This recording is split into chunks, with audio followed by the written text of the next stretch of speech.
എല്ലാ വിദ്യാർത്ഥികൾക്കും പുതിയ വീഡിയോയിലേക്ക് സ്വാഗതം. നാളത്തെ അവധി പ്രഖ്യാപിച്ച വാർത്തയാണ് വിദ്യാർത്ഥികളുമായി ഷെയർ ചെയ്യാൻ പോകുന്നത്. വിശദമായ വാർത്തയിലേക്ക് പോകാം. ആദ്യമായിട്ട് കാണുന്ന വിദ്യാർത്ഥികളുണ്ടെങ്കിൽ തീർച്ചയായും പഠിക്കേണ്ട മറക്കണ്ട. ഇപ്പോൾ തന്നെ ചാനൽ സബ്സ്ക്രൈബ് ചെയ്ത് കൂടെ പറയാൻ പ്രത്യേകം ശ്രദ്ധിക്കുക. സബ്സ്ക്രൈബ് ചെയ്തതിനൊപ്പം നോട്ടിഫിക്കേഷൻ ബെല്ലുകളെ ഓൾ ഓപ്ഷൻ എനേബിൾ ചെയ്യാനും വീഡിയോ യൂസ്ഫുൾ ആയി തോന്നുകയാണെങ്കിൽ മാക്സിമം ലൈക്ക് ചെയ്യാനും സുഹൃത്തുക്കളിലേക്ക് ഷെയർ എത്തിക്കാനും ഇവിടെ പ്രത്യേകം ശ്രദ്ധിക്കുക. അപ്പോൾ നമുക്ക് നേരെ ഈ വീഡിയോയിലേക്ക് പോകാം. വീഡിയോയിലേക്ക് വന്നിട്ട് നമ്മുടെ ചാനലിൽ വീഡിയോ കാണുന്ന 100 വിദ്യാർത്ഥികൾ വീഡിയോ കാണുമ്പോൾ 10 പേർ പോലും ചാനൽ സബ്സ്ക്രൈബ് ചെയ്യുന്നില്ല. പ്രിയ വിദ്യാർത്ഥികൾ എങ്ങനെ ആവരുത്, തീർച്ചയായും സബ്സ്ക്രൈബ് ചെയ്യാൻ നോട്ടിഫിക്കേഷൻ ബെല്ലുകളെ ഓൾ ഓപ്ഷൻ എനേബിൾ ചെയ്യുക. വീഡിയോ യൂസ്ഫുൾ ആയി തോന്നുകയാണെങ്കിൽ മാക്സിമം ലൈക്ക് ചെയ്യുക, സുഹൃത്തുക്കളിലേക്ക് ഷെയർ എത്തിക്കുക. അപ്പോൾ നമുക്ക് നേരെ ഈ വീഡിയോയിലേക്ക് പോകാം.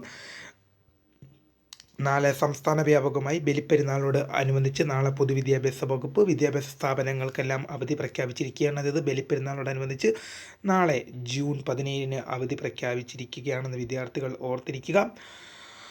അപ്പോൾ വിദ്യാർത്ഥികൾ ചോദിക്കുന്നുണ്ട്, കൂടുതൽ ദിവസം അവധി ഉണ്ടാകുമോ എന്ന്. കൂടുതൽ ദിവസമൊന്നും അവധിയില്ല. നാളെ മാത്രമാണ് പൊതുവിദ്യാഭ്യാസ വകുപ്പ് അവധി പ്രഖ്യാപിച്ചത്. പക്ഷേ മുസ്ലിം ഭൂരിപക്ഷ മേഖലയിൽ മറ്റന്നാൾ ജൂൺ 18 കൂടെ അവധി പ്രഖ്യാപിച്ചിട്ടുണ്ട്. മുസ്ലിം ഭൂരിപക്ഷ മേഖലയിൽ മറ്റന്നാൾ ജൂൺ 18 കൂടെ അവധി പ്രഖ്യാപിച്ചിട്ടുണ്ട്. അല്ലാതെയുള്ള മുഴുവൻ സ്കൂളുകൾക്കും നാളെ ഒറ്റ ദിവസം മാത്രമാണ്. സംസ്ഥാന വ്യാപകമായി ഗവൺമെൻറ് കൊടുത്ത അവധി. വിശദമായ വീഡിയോ ഇഷ്ടപ്പെട്ട ലൈക്ക് ചെയ്യുക, ഷെയർ ചെയ്യുക, സബ്സ്ക്രൈബ് ചെയ്യുക. My name is Kariya, the founder of Kariya ഫോട്ടക്, the career guide and thank for watching. By.